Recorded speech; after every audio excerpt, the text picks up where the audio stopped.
पुंडलिक विठ्ठल श्री ज्ञानदेव तुकाराम पंढरीनाथ महाराज की जय असा गजर आपण वारीमध्ये नेहमीच ऐकत आलेलो आहोत।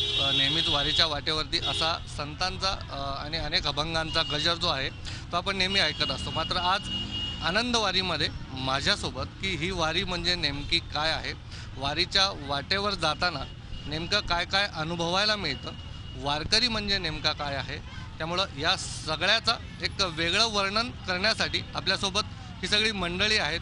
ही सगळी कवी मंडळी आहेत की जे वारी आपापल्या परीने आपापल्या नजरेतनं टिपतात।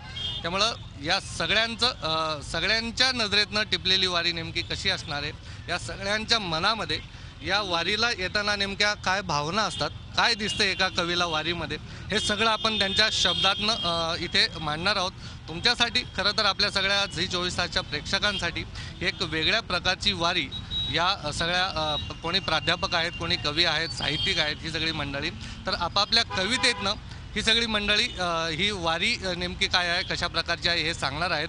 सुरुवातीला शरद गोरे आहेत, पुण्याचे प्राध्यापक आहेत, खूप खूप स्वागत आहे। खरं तर तुमच्या सगळ्यांचंच खूप खूप स्वागत। आणि अनेकदा आपण म्हणतो की तुकोबांचे अभंग हे खरं तर लबाडांसाठी खूप फटकारे असतात, आहे ना, की तुकोबा सगळ्यांचं सोयीचं अनेक जण घेतात, पण तुकोबा जे म्हणतात की ते थेटपणे मांडतात ते मात्र अनेकांना थोडंसं पटत नाही, रुचत नाही। त्यामुळं तुकोबाची भाषा आता कोणी बोलत नाही असं तुम्ही म्हणताय, तर काय नेमकी आहे भाषा? तुकोबाची भाषा आता बोलत नाही कुणी, सगळेच बोल घेवडे तरी मुकी आहे वाणी, आणि तुकोबाची भाषा आता बोलत नाही कुणी। ओल्या कोरड्या दुष्काळाचा छान फुलतो मळा, ओल्या कोरड्या दुष्काळाचा छान फुलतो मळा, शेतकऱ्यांना मिळतात फक्त आश्वासनांच्या चळा। अनुदानाची मलई लांडगे मस्त खातात, अनुदानाची मलई लांडगे मस्त खातात, आणि कोल्हेही त्यांना डोळे झाकून साथ देतात। बळीराजाची अवस्था आहे इथं केविलवाणी, आणि तुकोबाची भाषा आता बोलत नाही कुणी। कर्जाच्या विळख्यात सापडला आहे अन्नदाता, कर्जाच्या विळख्यात सापडला आहे अन्नदाता, सावकार म्हणतो फेडता येत नाही मग कर्ज कशाला घेता। कर्जाच्या विळख्यात सापडला आहे अन्नदाता, सावकार म्हणतो फेडता येत नाही मग कर्ज कशाला घेता। गाथेच्या अभिवचनांचा विसर पडला इथं, गाथेंच्या अभिवचनांचा विसर पडला इथं, आंधळं दळतं आणि कुत्रं पीठ खातं। दुनिया होत आहे तुकोबा त्यांचीच दिवाणी, आणि तुकोबाची भाषा आता बोलत नाही कुणी। तुकोबा तुम्ही उगाच लिहिली गाता, तुकोबा तुम्ही उगाच लिहिली गाता, आणि भडकवला आमचा माता। तुकोबा तुम्ही उगाच लिहिली गाता आणि भडकवला आमचा माता। सगळे बगळेच इथं मावळे कुणी होत नाही, सगळे बगळेच इथे मावळे कुणी होत नाही, आणि शिवबाच्या स्वराज्याची आठवण यांना येत नाही। सगळे बगळेच इथे मावळे कुणी होत नाही, शिवबाच्या स्वराज्याची आठवण यांना येत नाही। सांगा तुकोबा शहाणे करावे लोक कुठल्या अभंगारी, सांगा तुकोबा शहाणे करावे लोक कुठल्या अभंगारी। तुकोबाची भाषा आता बोलत नाही कुणी, सगळेच बोल घेवडे तरी मुकी आहे वाणी, आणि तुकोबाची भाषा आता बोलत नाही कुणी। वा वा वा वा, क्या बात आहे। तर कोण आता याच्यामध्ये कोल्हे आहेत, कोण लांडगे आहेत, हे ज्यांनी त्यांनी समजून घेतलं पाहिजे। जनता वेळोवेळी आपल्याला याचा साक्षात्कार दाखवतच असते, कोल्ह्या लांडग्यांना थोडंसं बाजूला करतच असते। मात्र याच खऱ्या नेत्यांनी म्हणा किंवा थेट वार आहेत की जे ढोंगीपणाचा, लबाडपणाचा आव नेहमी आणत असतात आणि सर्वसामान्य जनतेला हसवत असतात, त्याचंच हे। म्हणून तुकोबाची भाषा आजकाल कोणी बोलत नाही, ही खंत आहे त्यांची। आणखीन एक कवी आहेत माझ्यासोबत, दशरथ यादव आहेत, पुण्याचे आहेत, आणि त्यांनी मला वाटतं कादंबरीचं लेखनही सुरू आहे, संपूर्ण वारीचा गाव त्यांनी त्यांच्या नजरेतनं, त्यांच्या शब्दातनं टिपलेलं आहे। खूप खूप स्वागत आहे। काय म्हणते तुमचं वारीचं गाव कसं असणार आहे? कवितेचं नाव आहे माझ्या वारीच्या गावात। माझ्या वारीच्या गावात, माझ्या वारीच्या गावात रोज नवी नवलाई, माझ्या वारीच्या गावात रोज नवी नवलाई, टाळ मृदुंग विनेतून रोज भेटते विठाई, टाळ मृदुंग विनेतून रोज भेटते विठाई। माझ्या वारीच्या गावात माझ्या वारीच्या गावात मळे भक्तीचे फुलतात. माझ्या वारीच्या गावात मळे भक्तीचे फुलतात. माणसांच्या ताटव्यांना फुले हरिनामाची येतात. माझ्या वारीच्या गावात, माझ्या वारीच्या गावात रोज नवीन वलाई. टाळ मृदुंग विणेतून रोज भेटते विठाई. दिंड्या दिंड्यांची पाल, दिंड्या दिंड्यांची पाल रोज माळा वर उतरतात. दिंड्या दिंड्यांची पाल रोज माळावर उतरतात. दिंड्या दिंड्यांची पाल रोज माळावर उतरतात. रात सरता सरता गाव उचलून नेतात. रात सरता सरता गाव उचलून नेतात. गाव चालता बोलता वारा ढोल वाजवतो. गाव चालता बोलता वारा ढोल वाजवतो. पावलांच्या तालावर बघा मृदुंग नाचतो. बघा मृदुंग नाचतो. विठ्ठलाची पूजा आम्ही रोज नव्याने बांधतो. विठ्ठलाची पूजा आम्ही रोज नव्याने बांधतो. ओव्या भंगाची फुले रोज देवाला वाहतो. ओव्या भंगाची फुले रोज देवाला वाहतो. माझ्या वारीच्या गावात, माझ्या वारीच्या गावात ओव्या अभंगाचं धन रोज लुटतात वैष्णव. शब्दा शब्दांचं रे सोन, शब्दा शब्दांचं रे सोन. माझ्या वारीच्या गावात सत्ता माऊलीची चाले. माझ्या वारीच्या गावात सत्ता माऊलीची चाले. मुक्या टाळातून देव आमच्याशी बोले. मुक्या टाळातून देव आमच्याशी बोले. भगवी वस्त्रे गुंडाळून, भगवी वस्त्रे गुंडाळून सूर्यदर्शनाला येतो. भगवी वस्त्रे गुंडाळून सूर्यदर्शनाला येतो. माझ्या गावाच्या चरणी माथा रवी कराचा टेकतो. माथा रवी कराचा टेकतो. विठ्ठल ही रोज इथं मुक्कामाला येतो. विठ्ठल ही रोज इथं मुक्कामाला येतो. पाट सरता सरता गाव उचलून नेतो. गाव उचलून नेतो. धन्यवाद. तर विठ्ठलाचं गाव फक्त माऊलींची सत्ता असणारं हे गाव आहे. तिथे दुसऱ्या कोणाची सत्ता नसते. त्यामुळे लबाडांना तिथे बिलकुल स्थान नसतं. शरद गोरे आणखीन एक आपल्याला की आपण बळीराजा आणि वारीचं खूप जिव्हाळ्याचं नातं आहे की मला वाटतं 90% जो वारकरी आहे तो शेतकरी आहे. तर त्या बळीराजावरती त्याची काय अवस्था आहे किंवा वारीत येताना तो नेमका कसा असतो त्याविषयी एखादी काही कविता. स्वप्न बघायची नाही शेतकऱ्याने जगण्याची आता. जे ते मारताय शेतकऱ्यांसाठी नुसत्याच बाता. स्वप्न बघायची नाही शेतकऱ्याने जगण्याची आता. जमिनीतून सोना पिकवणाऱ्यांसाठी फक्त आश्वासनांची खैरात होते आणि तुमच्या आत्महत्येची चर्चा त्यांच्या राजकीय स्वार्थासाठी जोर जोरात होते. तुमच्या पिकावर मस्तबाल झाले दलाल आणि काबाड कष्ट करून तुम्ही राबुके कंगाल. झोपडीत राहून कशाला महालाची स्वप्ने पाहता. स्वप्न बघायची नाही शेतकऱ्यांनी जगण्याची आता. सरकारी अनुदानातून खोदलेल्या विहिरी तुम्हाला तुमच्या रानात कधी दिसत नाहीत. सरकारी अनुदानातून खोदलेल्या विहिरी तुम्हाला तुमच्या रानात कधी दिसत नाहीत. कारण तुम्हाला लांडग्याप्रमाणे प्रामाणिक डोळे दिसत नाहीत. भाजी मार्केटमध्ये बसलेले रक्त पिशाच तुमचं रक्त शोषून घेतात मनसोक्त आणि तुमच्या भल्यासाठी बाजार समिती आहे कागदावर फक्त. डोळे बंद करून दुष्काळ आणि कर्जाचा का पोट भरला आता. स्वप्न बघायची नाही शेतकऱ्याने जगण्याचे आता. तुमच्या कष्टावर मारून डल्ला हे भरतात फक्त आपलाच गल्ला. तुमच्या कष्टावर मारून डल्ला हे भरतात फक्त आपलाच गल्ला. तुमच्यावर मात्र कधी सावकाराचा तर कधी बँकेचा हल्ला. रकाच्या रकाने भरून बगळे करतात वर्तमानपत्रात कल्ला. तुमचा वाली फक्त बळीराजा आणि फक्त बळीराजाच होता. स्वप्न बघायची नाही शेतकऱ्याने जगण्याचे आता. पुढच्या ओळीमध्ये उत्तर आहे 4 ओळीमध्ये. शेतकऱ्यांना बंद केलं पाहिजे शेतीमाल बाजारात देणं. शेतकऱ्यांना बंद केलं पाहिजे शेतीमाल बाजारात देणं. फक्त आपणच पिकवणं आपणच खाणं. शेतकऱ्यांना बंद केलं पाहिजे शेतीमाल बाजारात देणं. फक्त आपणच पिकवणं आपणच खाणं. मग कळेल ह्यांना तुमचं जीणं. मग कळेल ह्यांना तुमचं जिणं, मग कळेल आत्महत्येचं गाणं.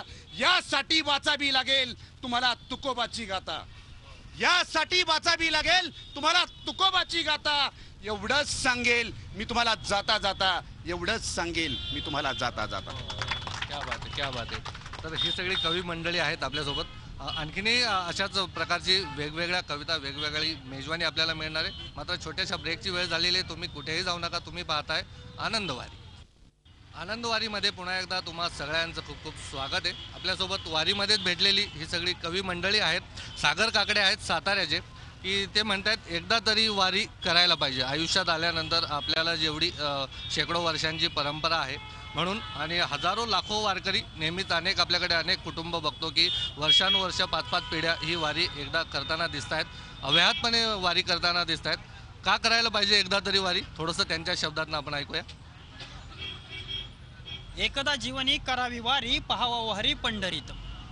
एकदा जीवनी करावी वारी पहावा हरी पंढरीत. रमावे तालात टाळ मृदुंगाच्या, रमावे तालात टाळ मृदुंगाच्या मुखी नाम गजर विठू माऊलीचे. रमावे तालात टाळ मृदुंगाच्या मुखी राम गजर विठू माऊलीचे. ऐसा हा सोहळा डोळा तोची पाहे नशिबो ज्याचे पुण्यवान. ऐसा हा सोहळा डोळा तोची पाहे नशिबो ज्याचे पुण्यवान. डोळा येते पाणी पाहून श्रीमुख, आनंदे नाचती वैष्णवगण, आनंदे नाचती वैष्णवगण. विठुमाय भेटे पंढरीत, विठुमाय भेटे पंढरीत. धन्यवाद. तर विठू माईला भेटायचं असेल तर पंढरीला तुम्ही एकदा तरी जायलाच पाहिजे असं म्हणतायत. आणि त्याचबरोबर आपल्याकडं बीडचे आहेत बबन चखाले, तर ते म्हणतायत सासवडचा जो हा पालखी सोहळा आहे की ठिकठिकाणचे मुक्कामात वारीच्या वाटेवरती आपण बघत असतो. प्रत्येक स्थळाचं एक महत्त्व आहे, प्रत्येक ठिकाणाला एक वेगळं महत्त्व आहे आणि प्रत्येक गावाची एक वेगळी ओळख असते. सासवडचे आहेत त्यामुळं सासवड नगरी नेमकी कशी आहे, सासवडचा परिसर कसा असतो, आपण थोडंसं त्यांच्या शब्दातनं ऐकूया. सासवड आले घ्यारे विसावा, सासवड आले घ्यारे विसावा. सोपानाच्या गावा आले तुम्ही. पालखीचा तळ भव्य तो विस्तीर्ण, पालखीचा तळ भव्य तो विस्तीर्ण. सूर्य तेज किरण ज्ञानरूप. कऱ्हा नदी तिरी देव तो सोपान, कऱ्हा नदी तिरी देव तो सोपान. विसरते भान घेता नाव. चांगावटेश्वर शेजारी मंदिर, चांगावटेश्वर शेजारी मंदिर. देखणे सुंदर योगी याचे. बघा बघा किती दूर दूर रांग, बघा बघा किती दूर दूर रांग. गर्दीला ना थांग वैष्णवांच्या. जिथे तिथे दिशे वैष्णवांचा मेळा, जिथे तिथे दिशे वैष्णवांचा मेळा. भूलोकी सोहळा स्वर्गी नशे. माऊली माऊली मुखामध्ये नाम, माऊली माऊली मुखामध्ये नाम. इथे चारी ताम घडतात. घेतले कितीदा माऊली दर्शन, घेतले कितीदा माऊली दर्शन. मना आकर्षण वाटे सदा, मना आकर्षण वाटे सदा. धन्यवाद. तर वारीचं आकर्षण आपल्या सगळ्यांना का वाटतं नेहमीच, त्यामुळे हे सगळी कवी मंडळी आहेत आपापल्या शब्दांमध्ये ते मांडत आहेत. पुन्हा एकदा छोट्याशा ब्रेकची वेळ झालेली आहे, तुम्ही कुठेही जाऊ नका. आणखीन अशाच प्रकारची शब्दांची पेरणी तुमच्यावर समोर असणार आहे, ती एक वेगळी असणार आहे. पुन्हा एकदा छोटासा ब्रेक घेऊया. तुम्ही कुठेही जाऊ नका. तुम्ही पाहताय आनंदवारी. आनंदवारीमध्ये पुन्हा एकदा तुम्हा सगळ्यांचं खूप खूप स्वागत आहे. आपल्यासोबत ही सगळी कवी मंडळी आहेत, वारीतला आपापला अनुभव ते सांगतायत. माझ्यासोबत सुजित कदम आहे. पुण्यामध्ये छोटंसं पानाचं दुकान आहे, पानाचं शॉप आहे की जिथे वेगळ्या प्रकारचा चुना लावत असतात ते. आणि आज मात्र त्यांनी विठ्ठलाकडे थोडंसं वेगळं गाऱ्हाणं मांडलेलं आहे की नशिबातलं सारं विठ्ठला मातीमध्ये पेरलं, नशिबातलं सारं विठ्ठला मातीमध्ये पेरलं. कसं सांगू तुला माझं काळीज किती रडलं. त्यांचं काळीज का रडलं, कशामुळे रडलं, थोडंसं आपण त्यांच्याकडनं जाणून घेऊया. युवा कवी आहेत, पान शॉप चालवतात, पण त्यांच्या शब्दाचे घुमारे एकदा का तुम्हाला ऐकायला बघायला मिळाले की तुम्हीही त्याच्यामध्ये रंगून जाता. नशिबातलं सारं विठ्ठला मातीमध्ये पेरलं, नशिबातलं सारं विठ्ठला मातीमध्ये पेरलं. कसं सांगू तुला माझं काळीज किती रडलं. ऐनवेळी पावसाला तू दडवून ठेवतोस ढगात, ऐनवेळी पावसाला तू दडवून ठेवतोस ढगात. आम्ही मात्र तेही गाव झेलतो अगदी सुखात. पण खरं सांगतो देवा, पण खरं सांगतो देवा आता अंत नको पाहू, पण खरं सांगतो देवा आता अंत नको पाहू. तूच सांग पोटाला आता खायला कुठून देऊ. कसं सांगू तुला आमच्या जनावरांचा हाल, कसं सांगू तुला आमच्या जनावरांचा हाल. हंबरडा फोडून डोळ्यासमोर सोडतात आता प्राण, विठ्ठला तूच घातली जन्माला ही शेतकऱ्याची जात, विठ्ठला तूच घातली जन्माला ही शेतकऱ्याची जात, आता मात्र फिरून बसलायस आमच्यापासून पाठ. काही वर्षांनी या देशात शेतकरीच आता दिसणार नाही, शेतकरी एवढे हाल इथे कोणताच माणूस सोसणार नाही. नांगर खुरपं बरंच काही म्युझियममध्ये मिळेल बघायला, नांगर खुरपं बरंच काही म्युझियममध्ये मिळेल बघायला. कसा होता शेतकरी इतकंच मिळेल ऐकायला, कसा होता शेतकरी इतकंच मिळेल ऐकायला. म्हणून म्हणतो विठ्ठला एकदा तरी येऊन बघ तुझ्या शेतकऱ्याची दशा, म्हणून म्हणतो विठ्ठला एकदा तरी येऊन बघ तुझ्या शेतकऱ्याची दशा. तूच काढशील मार्ग यातून इतकीच उरली आशा, तूच काढशील मार्ग यातून इतकीच उरली आशा. म्हणजे विठ्ठलाला साकडं घातलेलं आहे की विठू माऊली आहे, त्यामुळे शेतकऱ्यांचं कारण शेतकऱ्यांनी घातलेलं साकडं ती नक्कीच विठू माऊली वेळोवेळी ऐकत असते.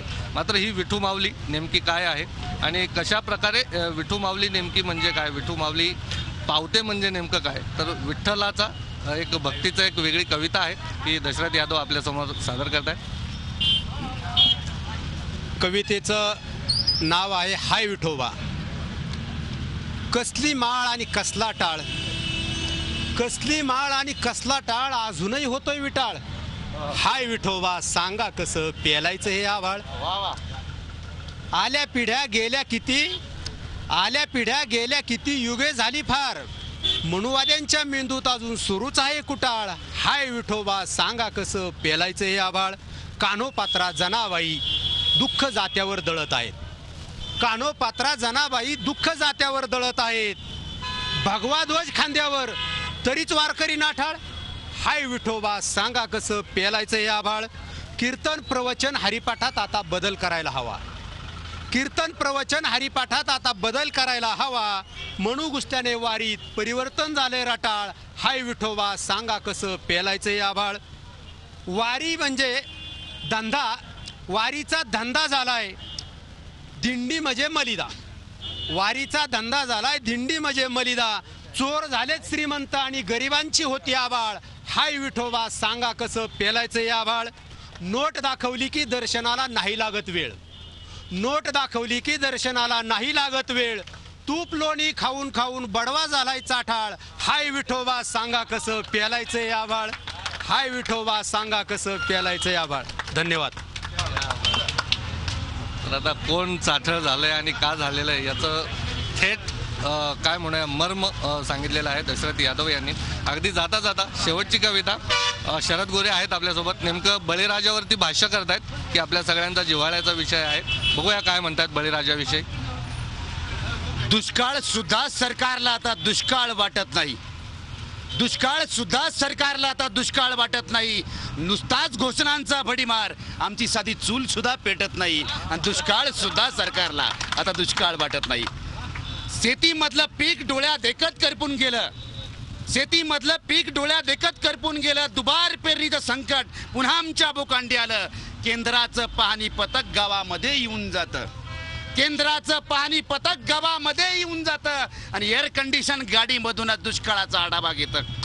केंद्राचं पाहणी पथक गावामध्ये येऊन जातं आणि एअर कंडिशन गाडीमधूनच दुष्काळाचा आढावा घेतं. माती मोल जिनं आमचं त्यांना जिनं वाटत नाही आणि दुष्काळ सुद्धा सरकारला आता दुष्काळ वाटत नाही, दुष्काळ सुद्धा सरकारला आता दुष्काळ वाटत नाही. आज पडेल उद्या पडेल, आज पडेल उद्या पडेल पण पाऊस काही पडत नाही. मनासारखं आमच्या कसं एकदाही घडत नाही. आज पडेल उद्या पडेल पण पाऊस काही पडत नाही. मनासारखं कसं आमच्या एकदाही घडत नाही. एक एक पैशासाठी आम्ही झालो आहे मौताज, एक एक पैशासाठी आम्ही झालो आहे मौताज. कर्जानी टांगली आहे बेशीवर लाज. हाड हाड म्हटलं तरी साधं कुत्र सुद्धा हटत नाही. दुष्काळ सुद्धा सरकारला आता दुष्काळ वाटत नाही. किती घेतले बळी आमचे इथं कर्जापायी, किती घेतले बळी इथे आमचे कर्जापायी. जगण्यासाठी का आम्हाला पैसे दिले नाही. किती घेतले बळी इथं आमचे कर्जापायी. जगण्यासाठी का आम्हाला पैसे दिले नाही. मेल्यावर सुद्धा गिधाड आमचे लचके तोडून घेतात, मेल्यावर सुद्धा गिधाड आमचे लचके तोडून घेतात आणि टाळूवरचे लोणी इथले बगळे खातात, टाळूवरचे लोणी इथले बगळे खातात. कपटी वामनच सारे, कपटी वामनच सारे, एकही बळीराजा भेटत नाही. आणि दुष्काळ सुद्धा सरकारला आता दुष्काळ वाटत नाही. नुसताच घोषणांचा बडीमार, आमची साधी चूल सुद्धा पेटत नाही. आणि दुष्काळ सुद्धा सरकारला आता दुष्काळ वाटत नाही. क्या बात आहे. तर तुमच्या सगळ्यांचे खूप खूप आभार की तुम्ही एवढ्या वेगळ्या प्रकारे वारीतनं जे आपले प्रेक्षक बघतायत किंवा जे घर बसल्या थोडेसे वारी म्हणजे नेमकी काय आहे, वारीमध्ये काय काय टिपलं पाहिजे, हे सगळं तुम्ही तुमच्या शेलक्या शब्दात म्हणूया की ते बगळे कोण आहेत, टाळूवरचं लोणी नेमकं कोण खात आहेत, हे आता ज्याला त्याला समजेल असं आपण या सगळ्या याच्यातनं थोडंसं अपेक्षा करूया. पुन्हा एकदा तुम्हा सगळ्यांचे खूप खूप धन्यवाद. तुम्ही आमच्या आनंदवारीत सहभागी झालात. आनंदवारीमध्ये आज इथेच थांबूयात. तुम्ही पाहत राहा झी 24 तास, रहा एक पाऊल पुढे. झी 24 तास, रहा एक पाऊल पुढे.